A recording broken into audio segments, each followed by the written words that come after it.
Our caller lines are open. We are giving you our telephone numbers. Do pick up the phone. Use this as a platform. Be counted for area views. We'll be taking calls live here from our viewers at this point of time.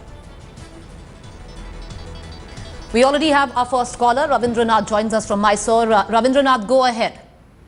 Good evening, ma'am. Firstly, about this attack on the Alps. When they did it, I think it is expected from the BJP.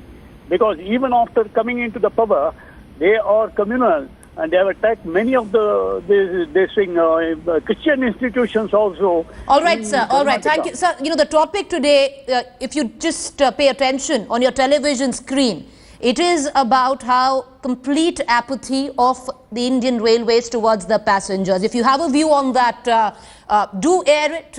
Once again, we want to tell our viewers, we're giving out our telephone number. Do use this platform responsibly. Do air your views. Tell us if you've faced any incident. Do tell us what can be done as a passenger who uses the Indian Railways. What can be done to safeguard your security. We have a next caller at this point of time. Vishwanath calls us from Calicut. Go ahead, Vishwanath. Vishwanath, can you hear me? All right, we seem to have lost a caller from Calicut. We're going to cut across to Pawan. Pawan joins us from Kolkata at this point of time. Pawan, go ahead. Area views. Yeah. Actually, I'm seeing the program on your TV.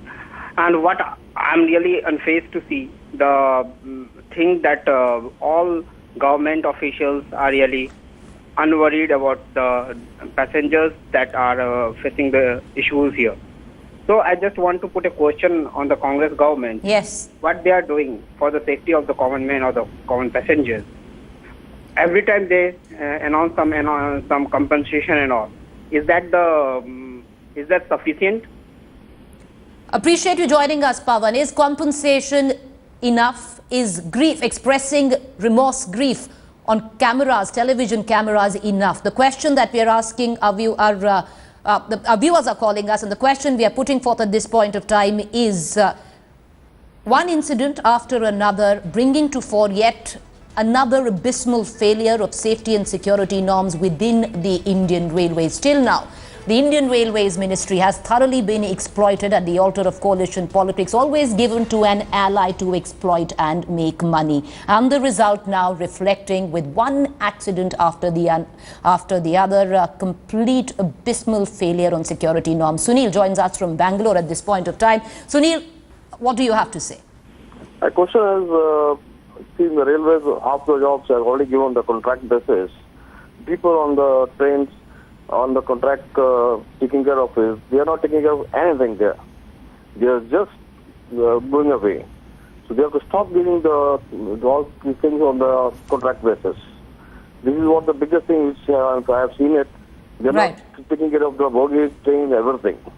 Appreciate. They're melting the money, that's all. Appreciate you joining us. The question we ask our viewers, do you feel safe when you pretty much step into death traps? One incident after the other, many lives lost at the altar of abject security failure. Fires, accidents, including derailments, collisions are common in Indian Railways. Most of these accidents clearly due to poor maintenance, which in turn is caused by the government and railway authorities' failure to provide adequate funding.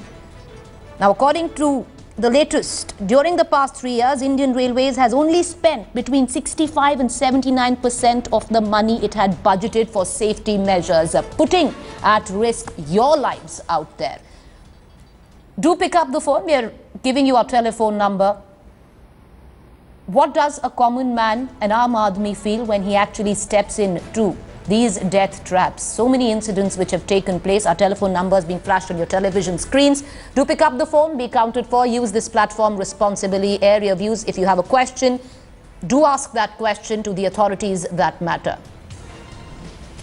A caller from Patiala, Kulbir, joins us. Go ahead, Kulbir.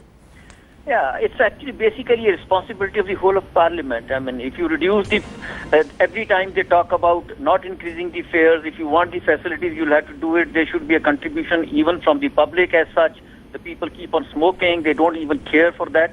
So I don't actually blame the whole government, but the whole nation needs to look up at this. The 5 lakhs of rupees cannot bring back the person who is gone. So the fact of the matter is, that we as a nation, we are only we prevail our sentiments True. without going to logic. So I think it's better that they should give the facility, but at the same time they should be ready to have the burden as far as some Active citizenship. That's the point that Kulbir putting through the fore. Good point put forth by Kulbir, that it's just not the government, it's the citizens also. We need to responsibly utilize commodities there, especially when it comes to public property like the Indian Railways.